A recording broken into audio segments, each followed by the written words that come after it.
Okay, 3 o'clock. Here we go. I have a very specific question. Okay. And on the 145 for the key of A, in the low register, I feel like it kind of slipped by so quickly that I wasn't able to get the information. I can do the 2 3 3 1 1 2 on the high register, but in the low register, I sort of fooled around with it.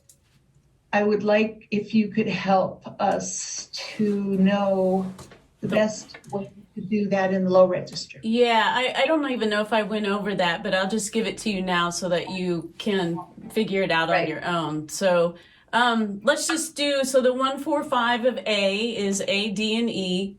And so what you need to know is that you have the choice. You got people coming in. You have the choice of the barred 1 for A, which is one thing I didn't get into, and what I mean for barred 1, that means you're going to play the index finger. You might want to mute all right now, Hal, because we got feedback somewhere. Right, okay. You play the index finger on that A note and E note at the same time. That's what a barred chord means. Now, in order to stick with the cheats, though, I probably told you that there was a 3-1 shape, and that's the other shape that you can use for that A chord. And then, honestly, a D chord already. That's the 1-2 shape. So the shape that you're probably missing is an E chord. And I think what I'm going to do is I'm going to save that at the moment because we are going to get into that in probably 15, 20 minutes. So, Olga, if you can hold tight, I think you're the one that asked. I'm going to show you some things that you can work on with yourselves here. So, here we go. I'll make sure that we stop at the end to talk and ask more questions, but I've been doing so much better as I go back and watch these videos just to learn things about being a teacher, and I've learned some valuable things about how much I talk about nothing sometimes. So I'm going to try to not do that, follow my outline, and make this the best precise lesson better than last time. So, okay, so here we go. I want to recap things that we've been doing already. Remember when we first got together on session 1, what I tried to impart to you was to start looking at the instrument in 3 registers as opposed to 4 individual strings. So we have the low register is with our G and D. I call the middle register that's the D and A, and then the high register is the A and E.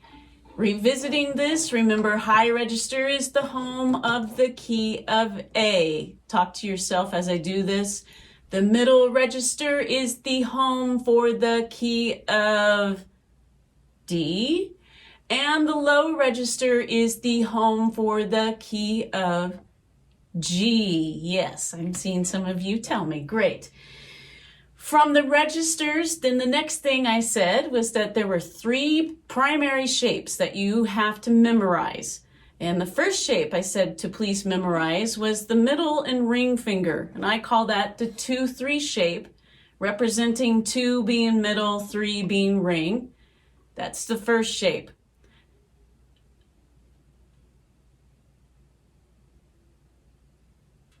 We'll just go over the shapes real quick. The next shape I told you to remember was the 3-1 shape, meaning ring finger and index finger. And remember, as you look at the shapes, you're always looking from left to right, like you're reading them, so that you don't get confused and kind of flip-flop them. The last shape was the 1-2 shape. I'm not really sure if we talked about this yet, but we have been using a 1-2 low shape when we were putting G together. But when we play the D shape, we actually play a 1-2 high. So one thing we haven't really covered yet is what happens with this 1-2 shape. And boy, it's weird to think about that it's only a half step that maybe separates some chords. And in this case, a half step in the low register makes a D chord into an F chord. And that's all you have to do. But we are going to go over that in just a second, but I just wanted to recap the 3 shapes.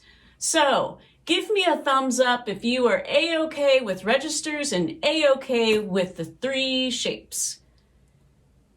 Good. All right. The next thing that we learned about, thank you, was we talked about how to break up the shapes by using the open strings to help us intonate the shapes. So for example, with the 2-3 shape, remember we talked about doing the 0-3 first to anchor that ring finger. Then you can play the 2-3, then you can play the 2-0. As long as the 2-3 was in tune, 2-0 should sound good. And then last but not least is the simple open, open. And those are all variations of the 2-3 shape, which happens to be the key of G, using the ring finger to remind us that that is the anchor for G. Everybody good with the 2-3 shape? Understanding how you can figure out what shape it is by using your ring finger, that nasty old boss finger telling us what's happening. Remember I called it that. I didn't call it nasty or anything, but all right, good. Now let's break up that 3-1 shape. This one's harder just because when you play a 3-1 shape, especially this one particularly, we don't have an easy open string to anchor that ring finger. So when you're trying to intonate the 3-1, you want to do so by doing an 0-1 first, then an 0-3 to get that ring finger knowing where its home is, back to the 0-1, but not lifting the ring finger out of position, but getting ready to drop it down on that C note to do a good intonation for the 3-1 shape. If you don't remember that, I promise you we will keep going over it, but I just want to make sure it's a good recap. The last one, the 1-2 shape, that's the high here, the 1-2 high, which is our D shape. There's only really two to think of here. You want to start by getting it in tune by using the 1-0 and then going to the 1-2. All right, sound good? Remember all how to get it in tune? Do you also remember that when you're working on intonation, you want to work with a nice down and up bow played very slow and controlled so that you have time to readjust the note in case it sounds like this. You want to make sure you get it in tune. And then do not move from that until you know it's in tune. And then add your complement finger to it. If you're not sure whether or not you're in tune, then actually use that middle finger and move it out like sharp and flat until you hear that those two notes lock in. So remember, the point of all of this is a nice, slow, controlled bow, not gritty like this. Because if you do any kind of saw stroking like that, you will bend the note out of tune, even if it were in tune. So, nice, slow, and controlled. Okay. I think I've covered the beginning of everything I wanted to do. So here's what we are going to do now. We're going to pretend that we're on a game show with Howard. Howard and I are sitting next to each other in a jam, and I'm still trying to work out how to tune chase, and I'm still trying to work out how to know what key I'm in. So what Howard is going to do for all of us is randomly pick a note, and we are going to build the shapes around the note and then figure out what key we're in. Okay. Just any old note? Any old note. Okay. Let's see here. I'll tell you what Howard's playing here soon. Howard is giving me the second finger on the D string. You find that, and on your own, with what you know about building shapes and what you have learned. I'm going to give you a chance to figure it out. If you want to type in the notes of what key you think Howard is in right now, you may do so, because that's always fun to see if you all know what you think you know. So the note he picked here is what, that F sharp, I guess.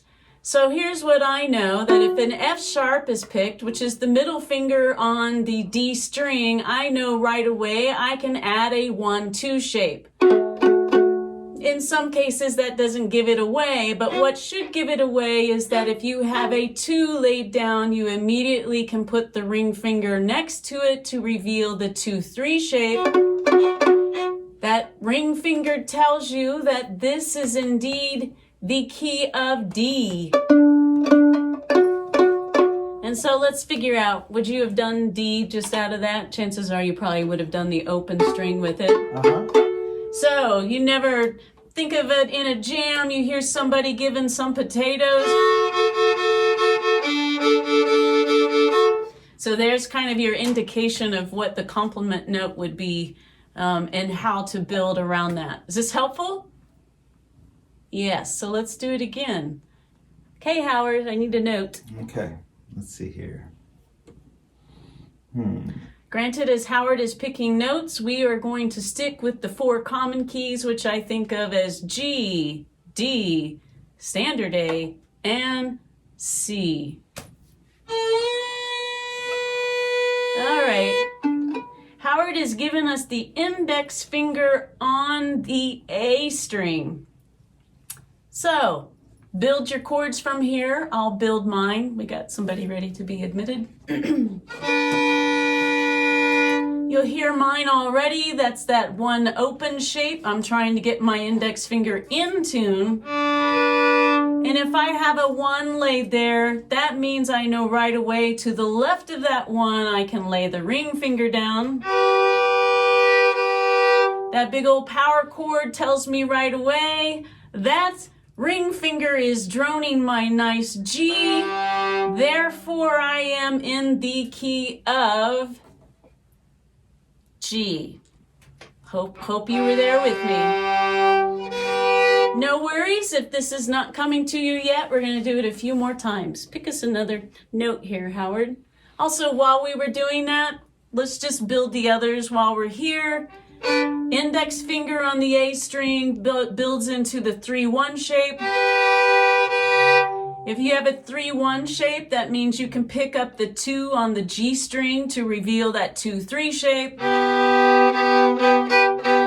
That also means that that middle finger can wrap all the way around to the E string, and we can pick up the 1-2 low shape to finish out our G. And you guys are such great students. I know you found all of those and you intonated them such beautiful intonation too. So hopefully we're all there. Let's do another shape or another finger. Come on if you're coming.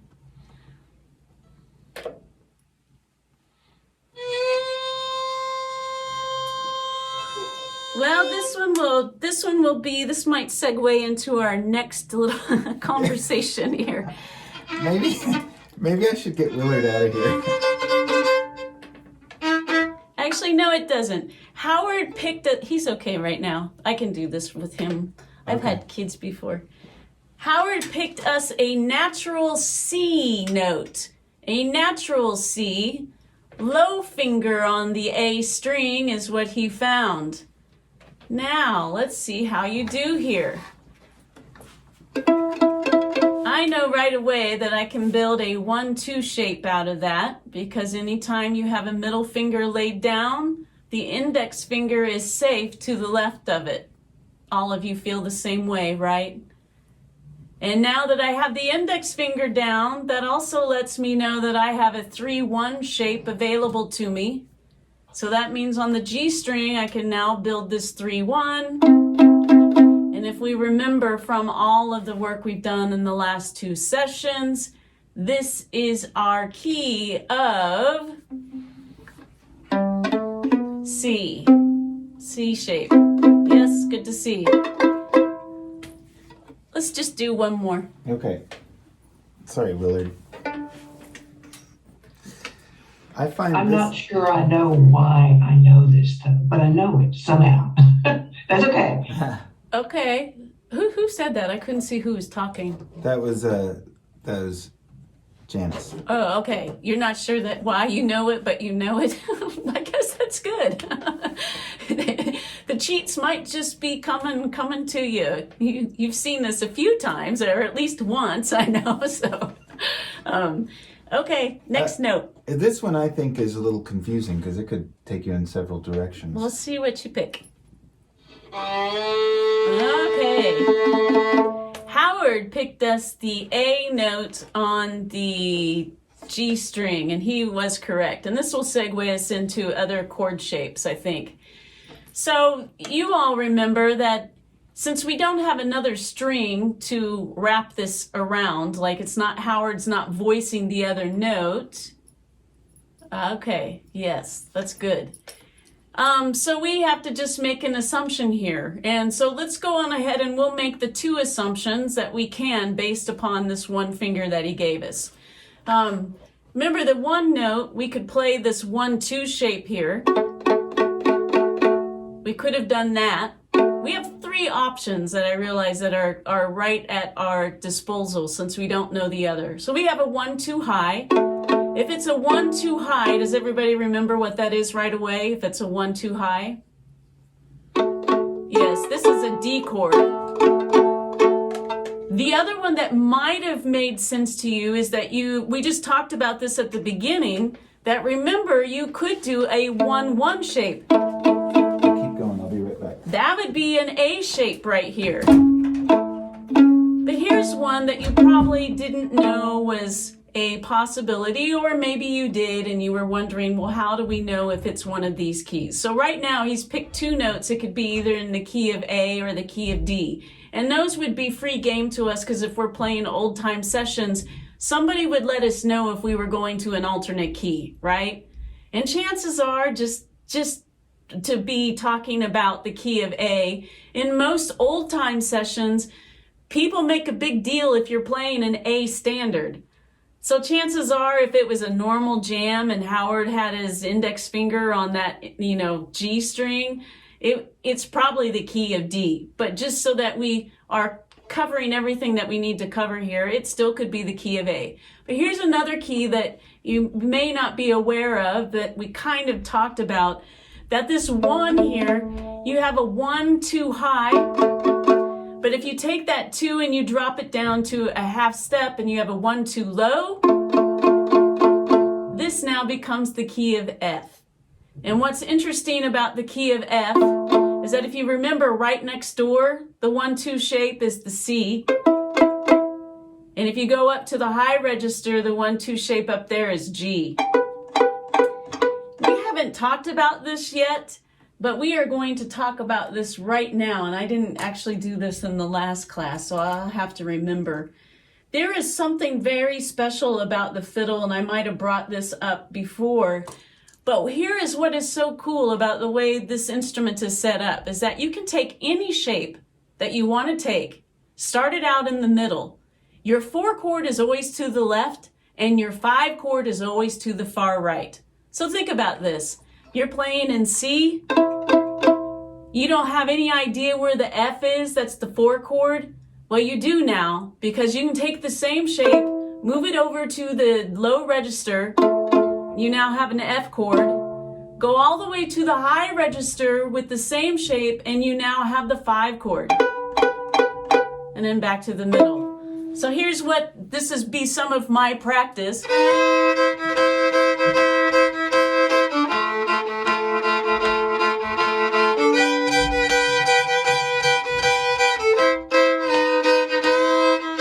Let's do this again, just so that you know that this is a nice, accessible cheat that you have underneath your fingertips. Let's take that big power shape, the 3-1. Big old 3-1 shape in the middle. You don't know, you're in some jam, somebody's singing in the key of G. You know there's probably 1-4-5, but you can't think of things fast enough. All you have to remember is 1 chord is in the middle. 4 chord down in the low, 5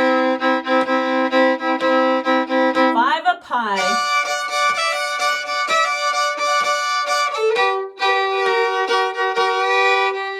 it works for every shape. 2-3 shape, which would be D, same 2-3 shape down low is G, 2-3 shape up high is A, and then back to the middle.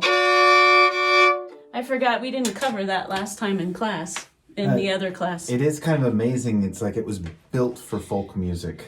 It really is something. Once you kind of figure out what the cheats are, the instrument is designed to kind of make you be successful. I don't know why we all fight it so much. Well, the right hand probably. But, you know, that what you're doing there...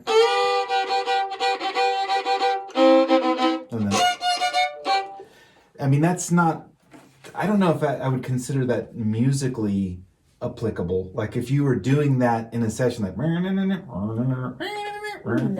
I'm not. But it does. But you need to know that that's there. Yeah, it does. It's helpful in terms of understanding the instrument for sure, and where to find other chord shapes that are in the right sort of musical register. I would probably use that more for intonation reasons than I ever would to like try to follow somebody. But you just kind of, as you do this, you want to get to where there's less thinking involved and more movement with intuition. As Janice saying, I don't know why I know this, but I do. You really kind of want to say that with everything that we're doing. I don't know why I know it, but now it's just there. And so that will make things a lot easier. Well, here's the other part where I was really going to take us, and that is there are some other practice things that you should be aware of. We've kind of talked about this briefly, that in old time music or almost any kind of folk music, you have to be aware of the 1-4-5. And so naturally with the 3 shapes, the 1-4-5 is hopefully being ingrained in your head. Like there's just no getting around to it. That once you kind of understand that one of those shapes is going to represent a 1-4-5, then you got some goodness going on without thinking, right? But here's what you want to practice about is like in the key of G, if I were going to be sitting in a session, there are also 2 other keys that you kind of have to be familiar with. And that is, you know, you're sitting in a jam and you're trying to learn tunes, or maybe you're trying to just use your fiddle as guitar backup. The rules are kind of like this. A tune almost always has a 5 chord in it. Definitely always almost has a 1 chord. It might just be a 1 chord the entire time with a brief 5. That's your first go-to when you're trying to play something. The next go-to is that if you went to a 5 and it doesn't sound good, well then you try that 4 chord. Might just be the 4 chord. But here are the next things that you need to know. And one is that a lot of the tunes that we love have what's called a relative minor in it. You find the relative minor as if you can remember what your 5 chord is, you just go 1 more. So in this case, we've been talking about G. So if D is our 5 chord, E minor now would be our relative minor. You would want to know how to find an E minor. The next one after that is that sometimes you get to play modal tunes with people. Now you want to know your 7 chord. So in the order of things that you should know, you want to know the 1, the 4, the 5, the 6 that is relative minor, and the 7, which is the modal key that you're going to be in. But if you're going to practice that, you might as well find the 2 chord and the 3 chord, because if you're going to play with Mick Kinney, you got to know the 2 chord. That was supposed to be a joke, but I don't know how well it's conveyed. So here we go. I am going to give you the shapes so that you don't have to figure them out. We're only going to do this for G. We're only going to do this in the low register. But what I would tell you to do is that after this becomes a lot easier, you want to find those shapes in other keys. So here we go. The Roman numeral 1 chord, which right now we're doing is G, is the 2-3 shape.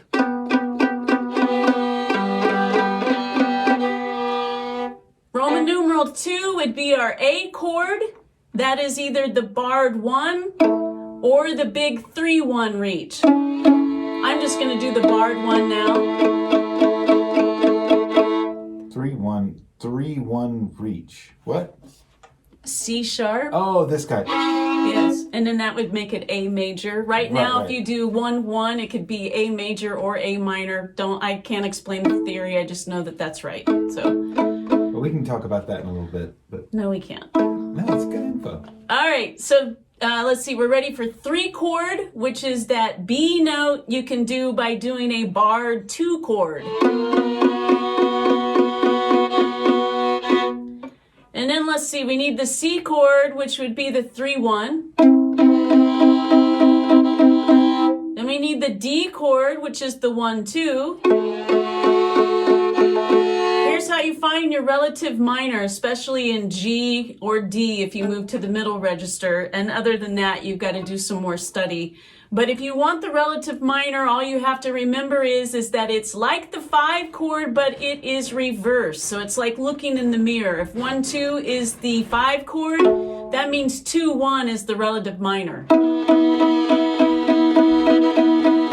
And that is E minor right now. Could also be E major, but it is E minor at the moment. It will work just fine. And then the last one that you need is the 7 chord. If you can and this is also based upon some cheats with the 5 chord, is that if you can remember the 1, 2 high is a D chord, what separates a D chord and an F chord is just that half step.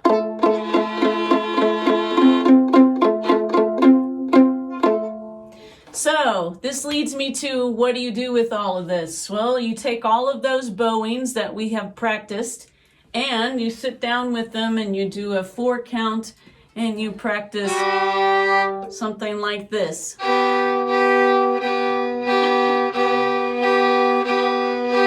chord, 3 chord, 4 chord, 5, 6 minor, 7, back to 1. So just, like I know that I could find these same shapes in the middle register, but I didn't have that prepared today. Matter of fact, if I were going to sit and really teach all of these shapes, it would be in an advanced class. Because right now, all we're trying to understand is rhythms and the shapes. But for practice on your part, the ones that are in the same register, like right now we did G because we were in the low register, you should know those. Like many tunes use this relative minor in it.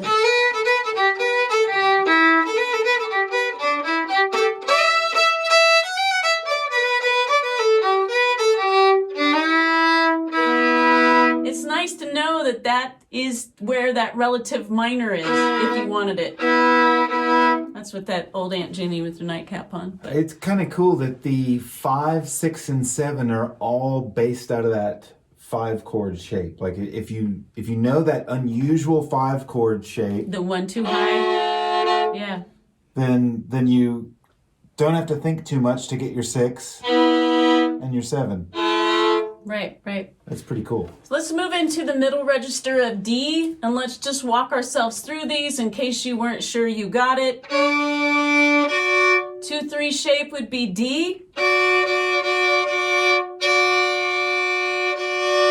A 1, 1 is E.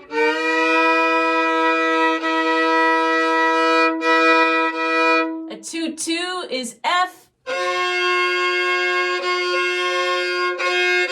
Mine's a little out of tune. A 3, 1 is G.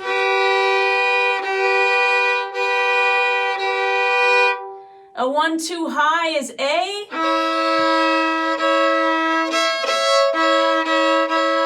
Sorry, mine's out of tune. My ear's not good. The reverse is how you get to that relative minor, which must be a B minor. I didn't know that. And that means the 1, 2 low is that 7 chord of C. And then back to your 1. Maybe it'd be fun to do A's, because I don't even know if I... In on the high strings? Yeah, let's just do A real quick, because I don't know what they all are, and it's kind of fun to figure them out. 2, 3 shape is A. So that means that 1, 1 must be B. 2, 2 is C. Well, that's weird. 3, 1 is D. 1, 2 is E. 2-1, which is our F sharp minor. And 1-2 is G. And then back to our A. All right, is that helpful? Yeah. Like I said, you know, I don't know how much I would study to try to figure out all of those. Like if I were learning those and wanting to know, say, like all of G's in the middle register or in the high register. But I sure tell you if I wanted to be like a great bluegrass player or be able to improvise in that sort of way, I would want to know where all of those are.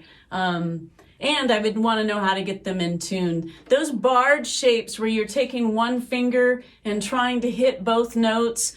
I don't know if anyone's noticed, but you will have to woodshed. Normally that finger has to be turned in such a way that it hits both of them correctly, because since you're on like either side of your finger, it's not the same sort of intonation that if you're doing it right on top of the note. And that is woodshedding. That A chord that you'll use in standard A, yes, you will have to go sit and practice that. And while we're here, let me just show you how. You find that 1-0 shape, which is the E note and the A string together. And once you have that note in tune, what you do is you take the index finger and go on ahead and flop it over onto that A note now. Once you have the bar there, you keep rocking over to hit the open A and adjusting it.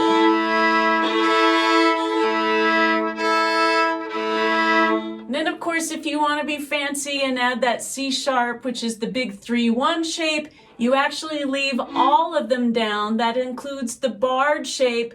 Put the ring finger on top of it, and then keep using your open string. And I will say this.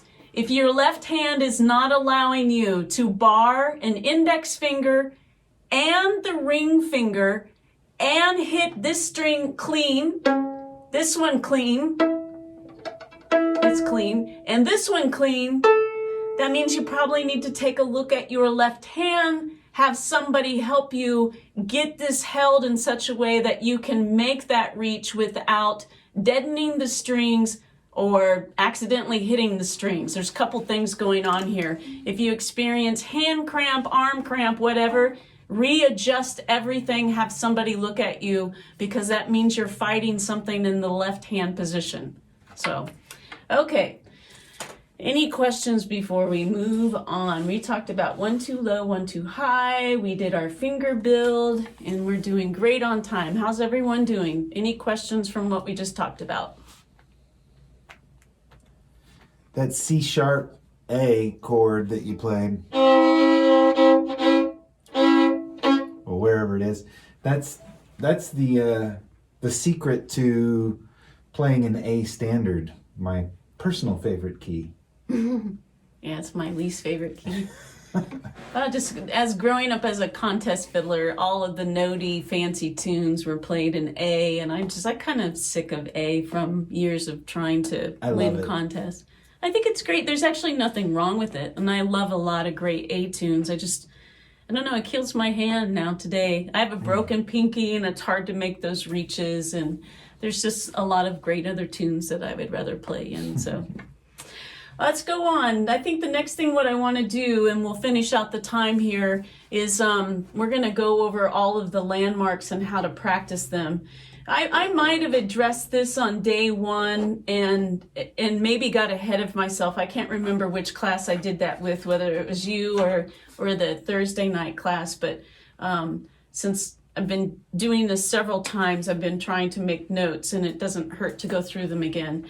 So there was a number that I associated with keys that helped me remember what the landmarks were. And what I mean by landmarks is where the fingers should lay on the fingerboard to help you get from one side of the instrument to the other.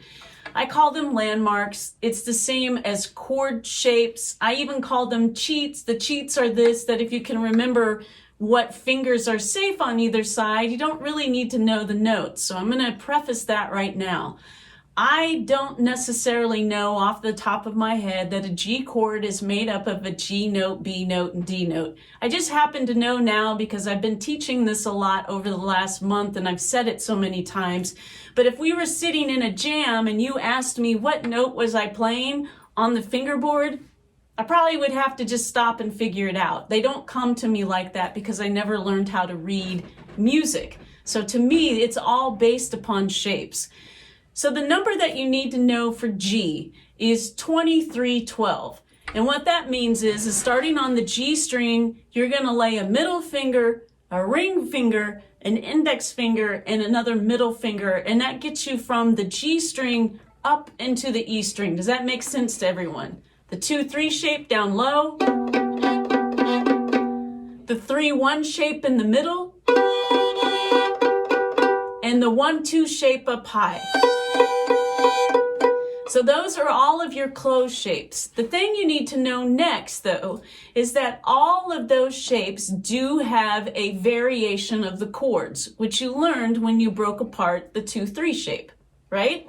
Remember how we broke it apart so that we could get it in tune? Well, there is a series of steps that I practice and that I have all of my students practice that helps us get from the bottom end of the fingerboard to the high end so that we can work on intonation, and that is what we are going to do together now. And so I realize I didn't bring down that other sheet, so... Do you need me to get it? No, not yet. So here's what we do. Here's what I would write down. This will also be in the notes, but we're going to be working on it a lot today. So whatever you do to kind of help yourself, what you're going to want to write are the strings up top. So G, D, A, E. And the first thing I'm going to tell you is on the G and D string, you're going to want to write 0, 0. That's the easiest chord shape to hit to know whether you're in tune. Right underneath that, you can play a 2, 0. Underneath that, you can play a 2-3 shape. And underneath that, you can play an 0-3 shape. Now you need to move over into the D and A area, and you need to write a 3-1 shape. Under that, you should write an 0-1. And now over underneath an A and E string, you need to write a 1-2 shape. Underneath the 1-2 shape, you need to write a 3-2 shape, which we may not have gone over this yet, but this is called the bluegrass shape. And when I play the 3-2 shape, I actually leave all 3 fingers down. And we will talk about that in just a second of why. So that means currently I have the 1 on the A string, the 2 on the E string, and also the 3 on the A string right now. And if that 3-2 shape is in tune, that means the very last chord shape that you want to know that's available for you in the key of G is, weirdly enough, an open D and the octave D. And you should have 9 shapes written down. Let me go over them again. Open, open, 2 open, 2-3, 0-3, 3-1 in the middle, 0-1, 1-2 on high, 3-2 on high, and an 0-3 in the middle. Is that 9? I got some nods that it's 9. I just want to make sure that you got 9.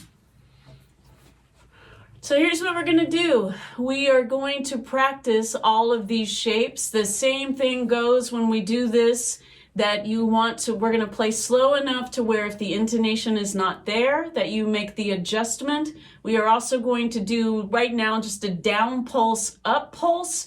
We're going to do this, let's do it for 4 beats so that we can practice moving across the fingerboard. So here we go.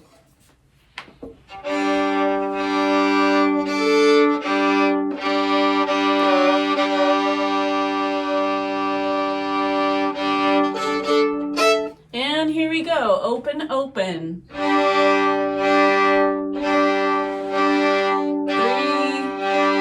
4 to the 2-0. Have a listen to that. 2-3.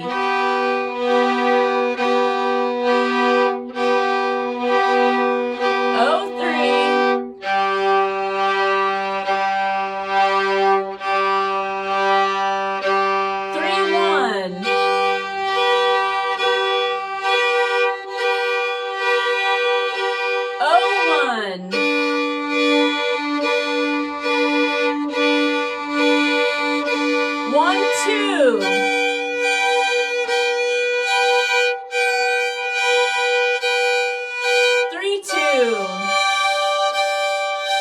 Keep that down. Now check it with that open D.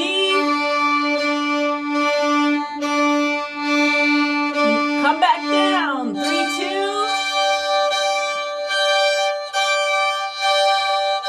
1-2.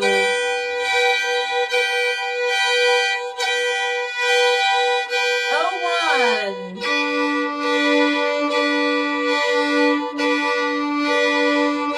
3-1.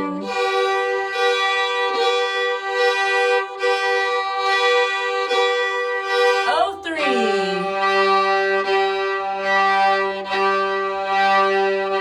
2-3.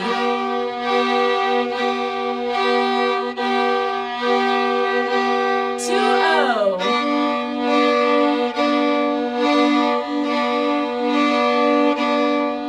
0-1. All right. I'm hoping that you had them all down. I'm hoping that your intonation was maybe a little bit better than what you thought it was. And we're going to do some more of this, but I want to make sure that we cover D and C so that this next week you can be practicing moving from G, C, and D in all registers and work on your intonation that way. So let's do D real quick. Same sort of thing. Write out your strings and I'll walk you through how to get these in tune. Remember, the 9 variations of G, that just means that if you are someone who likes harmony, if you are someone who is looking for melody, every one of those notes are free game, whether you choose the 2 notes together or even 1 note. That's why we went through them all. When I'm seconding someone and I'm trying to find places to go, I am remembering those connecting notes. And honestly, for seconding, it's a whole lot easier to miss the melody than it is to find the melody because you have so many variations of where you can go that avoids the melody. It's quite fun, actually.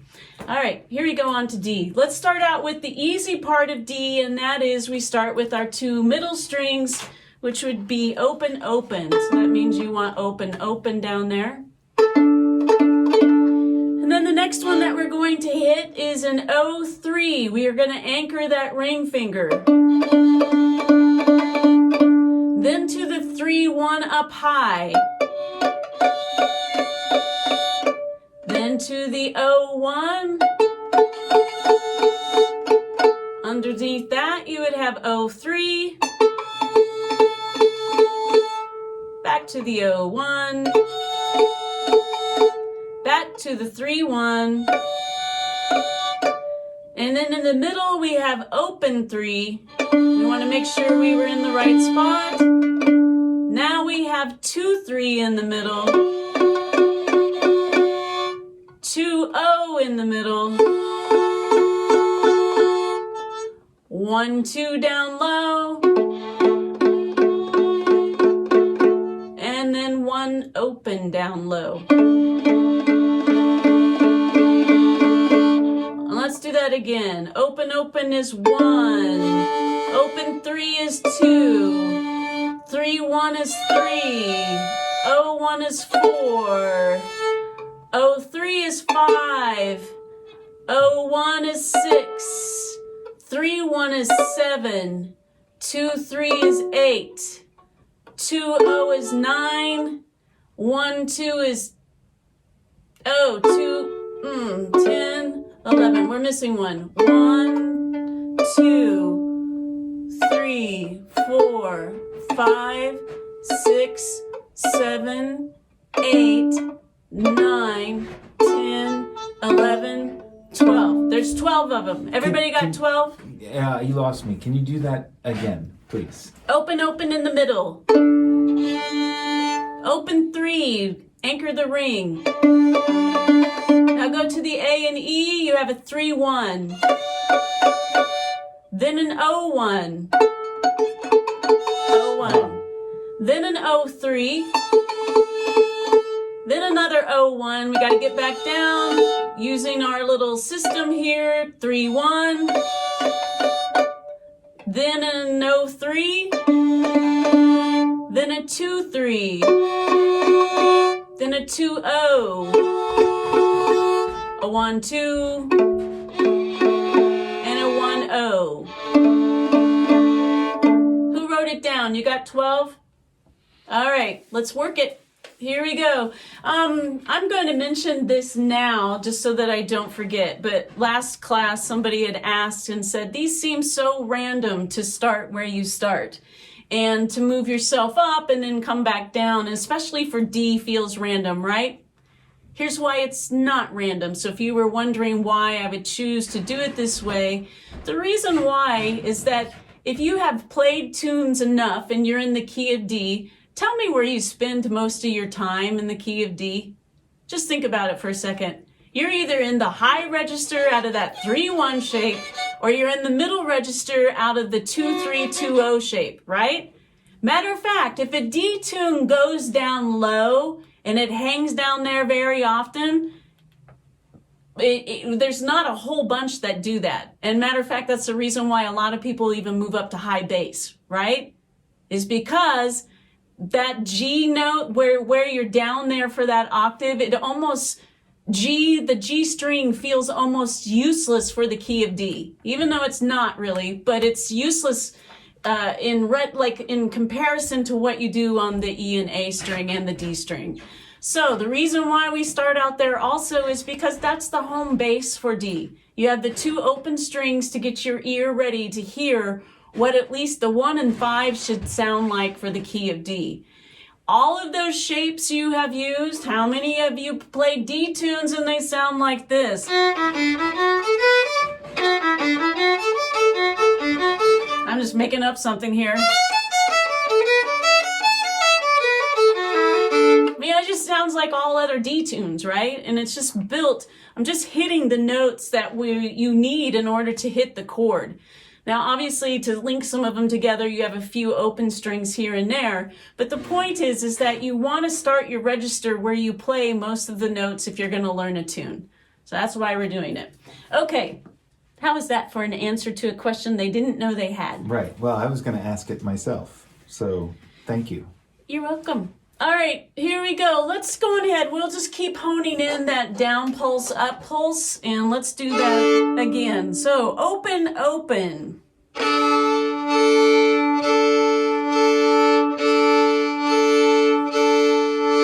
the open 3. Get it in tune. 3-1.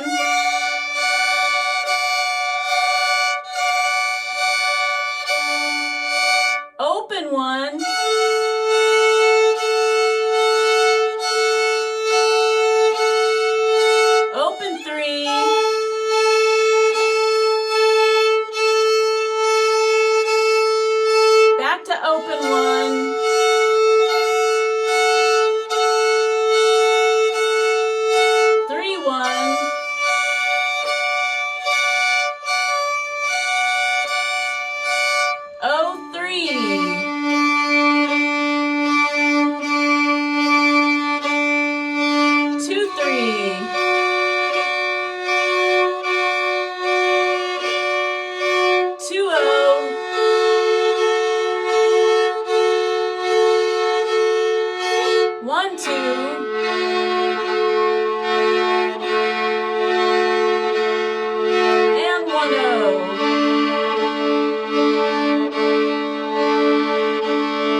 do? Do okay? All right. I do have a question. Yeah. So why do you leave out the open on the way down? I just don't need to hit it again. And I mean, you anchored, as long as you anchor that ring finger, you actually don't want to hit the open again. Remember, the idea is to use the fingers to help you intonate. So if you have the ring finger down and you have it in tune, you almost don't want to be naked again. Okay, I got it. Yeah, You know, I so understand. These are good questions, Hal. Well, I've been paying attention. All right, let's do C. You ready? C is a little bit trickier in some ways, but in other ways it's easier because there's not as many that you have to memorize. Here's how I get C in tune, this was one of the questions in the last class, is why I picked the way that I picked it. But if you notice what we did with the other keys, how we were using open strings to help us intonate shapes, the problem with C is that you don't have a really good C note to help you intonate. Now, if you're someone that you can rely on your scales, meaning like you can do this and know that that is a pretty darn good C, then you don't have to do it the way I'm going to show you. But let me just show you. Let's say you thought you had a really good scale to get to C and you did this. Sounds roughly okay, right? And let's say now that some of you are like giving me the look. You know it's not okay, but we're going to pretend it's okay because let's say I don't know any better. I think I've got a C note here and I'm building my nice 3-1 C shape, and have a listen. Sounds mighty nice. Here's what happens though, if I move off of that note and reveal the open G underneath, which should be a good chord shape, the 0-1, now have a listen. I don't know how well the wave reaches you, but it's just enough flat to where if I do this, sounds so much better. So the point in all of this is that you've got to find a note that you know is as close to perfect intonation that you can get. Therefore, we're going to start with the 0-1 shape first. So you're using that open G and the index finger on the D to get your first C shape. Then you're going to go to the 0-3 shape to help you land that ring finger. Leave the index finger down though. You might as well leave it there because we're going to go back. And now lay your 3-1 shape. So that's the first step. So you got 0-1, 0-3, 0-1, 3-1. Hopefully that index finger is in tune. If it's in tune, that means now you can lay the 1-2 shape on the D and A. The 1-2 shape, remember low, has the bluegrass shape added to it, which is a 1-2-3. Let's see, would I do that next? Probably so. If I were doing that next, I would want to anchor and make sure the 3 was anchored correctly, which would be 0-3 again on the G. And when I do that, once again, I have all 3 laid down. So if I have all 3 laid down and this 3-2 shape was in tune, that means I can go back to that 2 and play the open E, and that is a 2-0 shape. And then last would be the 2-2 shape on the A and E. So here's the order again. 0-1 is 1. 0-3 is 2. 0-1 is 3. 3-1 is 4. 1-2 is 5. 3-2 is 6. 0-3 is 7. 2-0 is 8. 2-2 is 9. Let's do it. Yeah, that one's That one's not so easy, really. No, I was wondering if I did it another way, but I don't think so.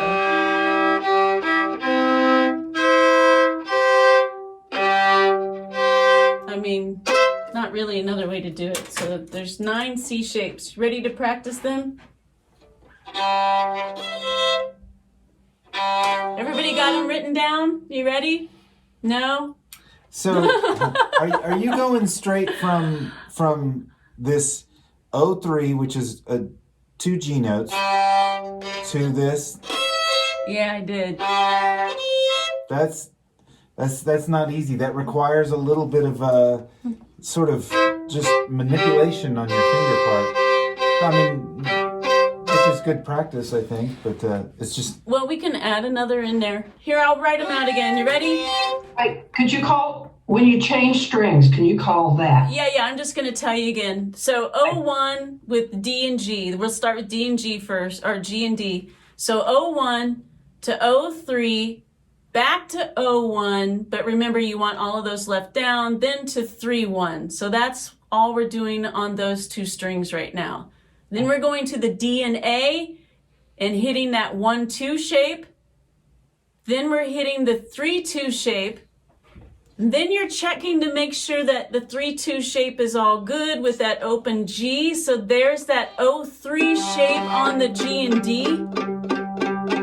Howard says it's too much of a jump to go to the high register, and I agree. I don't normally do that. So really I would just do 3-2 shape again in the middle. And then the 2-0 shape on the A and E, and the 2-2 shape on the A and E. So that makes us have 9 or 10 now. And so, yeah, really the middle shape, what you're calling the bluegrass C, and then the check, and then we're kind of checking again on... Yeah, and then we're moving back up to yes, the high. moving up. Well, that's... Might be better. We'll do it together. I'm going to go slow, and I'll call them again, and we can... Remember, it'll be in the notes, so right now you're just maybe trying to see if you can find them, and I'll make sure that you have it to practice. So here we go. Open 1. Nice and slow.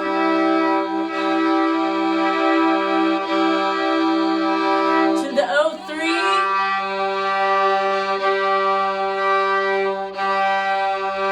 Keep that 1 down. Go back to it.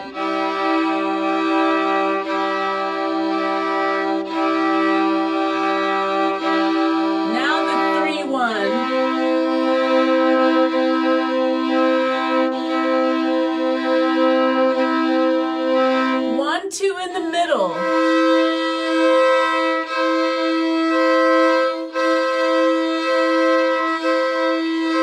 3-2 in the middle. Leave all of them down.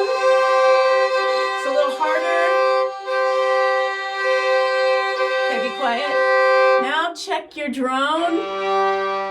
That's that G drone. It can be a C chord. Back in the middle of the 3-2 shape.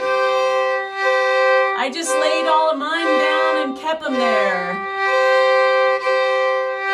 Now to the 2-0 shape up high.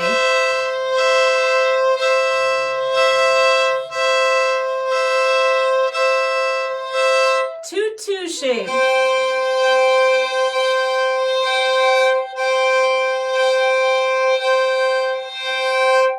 I think that's it. That's all we have in first register anyway.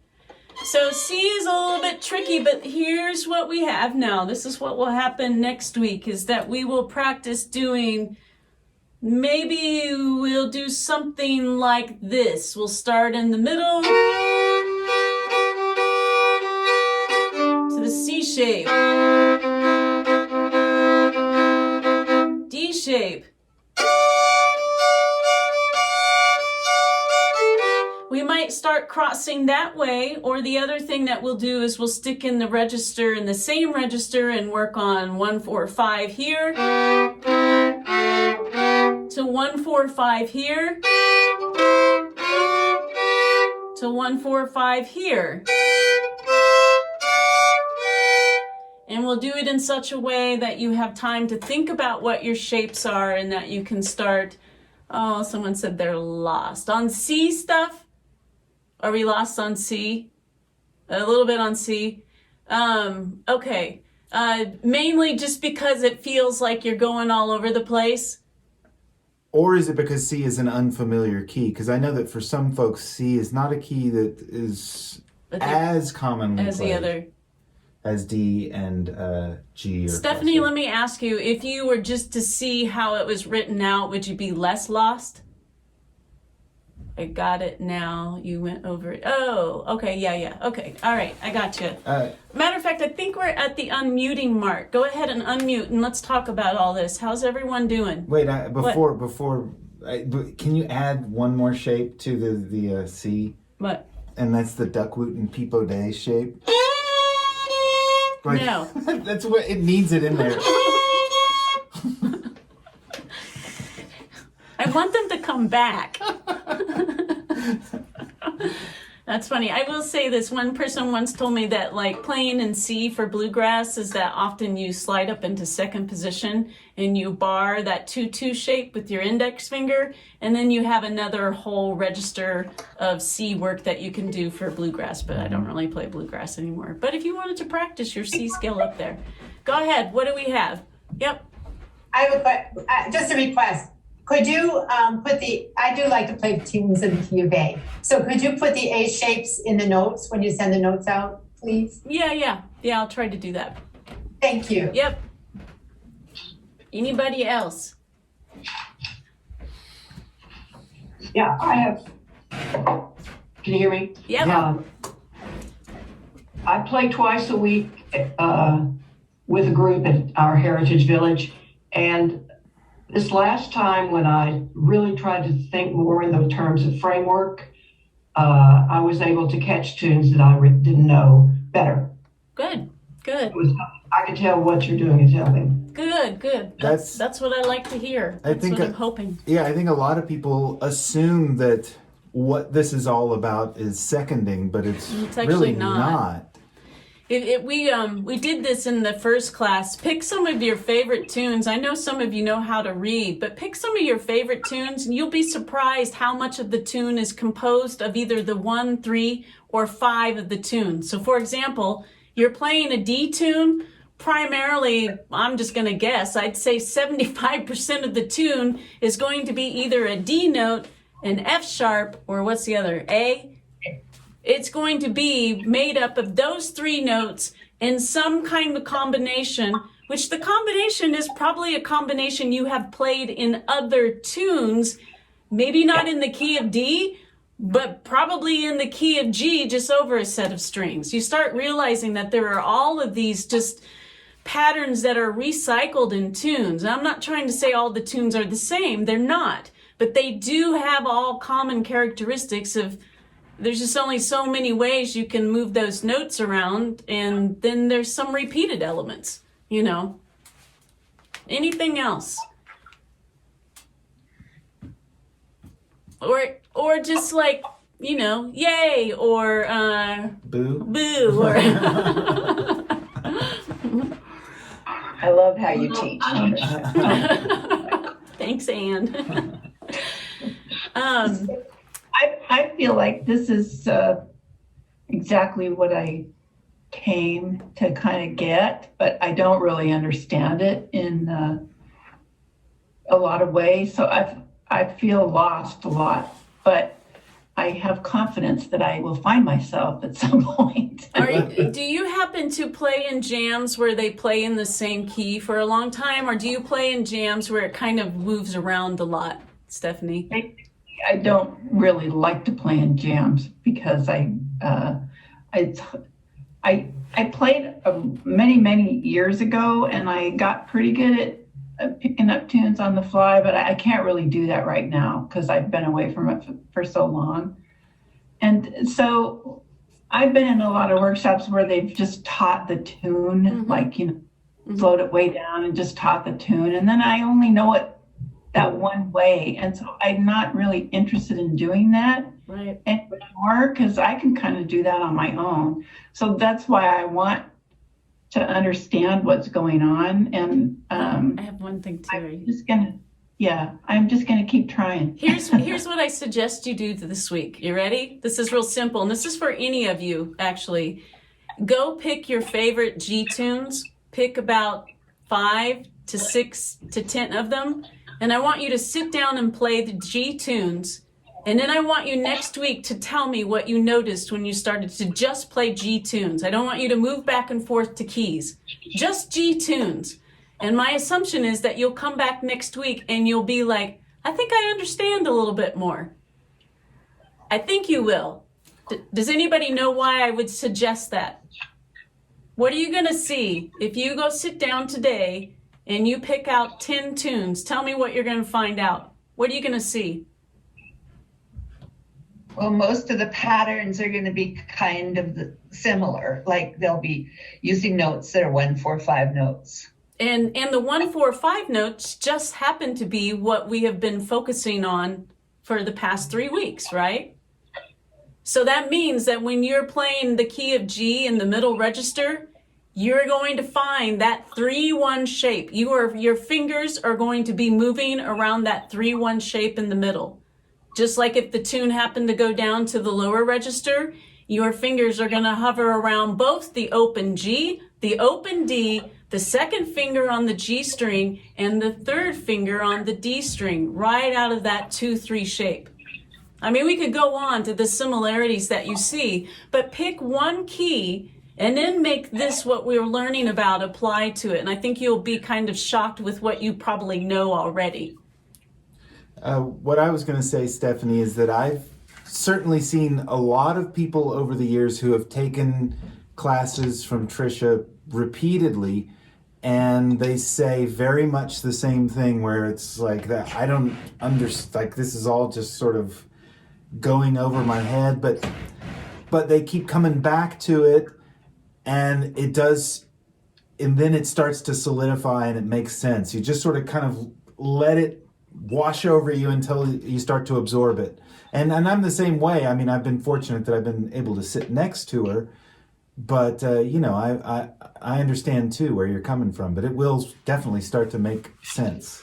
It is just a lot of muscle memory. That's what I'm, I guess primarily what I think fiddling about for me is muscle memory out of those shapes. Because like I said, I can definitely figure out the notes on the fingerboard, but I don't think about the fingerboard anymore. If I were to sit down in a jam with all of you and you picked a tune that was in G, I could probably listen to it one pass and have a rough idea of where the skeleton is. If you're up in the high register, I'm going to kind of know where the tune's going to fall. And if it's in the middle register, I know where that's going to fall. Now, if you pick a key like F, yeah, I'll be lost just like anybody else. But these common keys, once your hands kind of understand the shapes of it, your tunes are just right there. They can't go anywhere else. Otherwise, that whole full chord progression thing that musicians rely on wouldn't work. So, I bet you know more than what you think you know. And that goes for all of you. Some of this, many fiddlers do intuitively and don't even know they're doing it intuitively. I know Howard said that. He said that most of these chords were ones that his fingers just kind of did, but he didn't really stop to think about how they were connected to each other. And even me, myself, there were some I never used. For the longest time, I had to tell myself that 0-1 shape in the middle is like a freebie shape for G, but it was not a common one for me at all. So some, are going to feel really good, and then some are, I don't know, they'll feel a little bit foreign. But were you going to say anything else? No, that's all I had. Anybody else? It always, go ahead, Cliff. This is just, I realize it's not part of the scope of this set of classes, but I can't help to raise the question because I'm a cross-tuning fanatic, and I was just wondering, when you come out with the book, are you going to have something in there about how you alter all this for cross-tuning? Yeah, you want to know something? Cliff, you already know everything you need to know for cross-tuning. That's what's so brilliant about this. You don't alter it at all. You don't alter it at all. Cross-tuning is no different than what we've been doing in the lower register for G. Except now, you get to do the same thing in the higher register because it's just one octave. So you already know your 1, 4, 5 in cross tuning, which means that, you know, unless it's, I think of there's two kinds of cross tunes. There's the ones that play out of octaves, right? Where they don't really cross over, and then there are the crossover ones. The ones that play in octaves, you'll be able to knock out of the park because all it is your lower G register over and over again. Make sense? That means you already know how to chord somebody in cross tuning. Yeah. Yeah, all of that stuff. It's all there. I don't know if that makes you feel good. I just always think that's partly why I start most of my students out in cross tuning and we learn all of those G shapes. You know, we spend about a year doing that. So two lessons for the price of one. 2 lessons for the price of one. That's good. But anyway, you know, I think the kids are going to a movie soon, so we need to probably check in with them. I can hear them walking around. Me too. Remember, if something just seemed lost, the notes will come out. I'll try to get this stuff all uploaded soon. And then if you find that the notes didn't answer your question, please email me. I mean, next lesson we'll be putting all of this together as well as the bowing. So all of those 2-beat bowings, we are going to go in and out of them and move through the shapes like nobody's business. So we're going to try to put the 2 elements together, make sure you kind of have your left hand where it knows what it's doing. Here's the big idea. If you keep focusing on the left hand, I would say that you have probably, depending on how well you learn things, 4 months to 8 months where you're really focusing on the left hand. And then my hope is the left hand knows what it's doing so that when you sit with a fiddler that you admire and they do stuff on the right hand, you can use all of your brain power to steal what you can from the right hand because your left hand's in autopilot. I'm going to go up because they're leaving. Yeah. Okay. I'm gonna let Howard. Is everybody going to the movie? I think so. I'm trying to figure it out. Okay. All right. Well, we don't even have to close up. Is there anything else before we say goodbye? It's always lovely to see everyone. It makes me, like I said, I've been kind of inspired to play tunes again, which it kind of left me for a while. So I can't wait to go play my tunes. And we have friends coming, so I'm actually going to have a jam session in the next week, which I can't wait. I haven't done that for 2 years almost. Well, no, there was that little special Mars Hill time last year where we got to play tunes. So, thank you. This was wonderful. All right, you guys, have a good rest of the weekend. Bye, everybody. Bye. Thank you. Thank you, Trisha. You're welcome. Bye. Bye.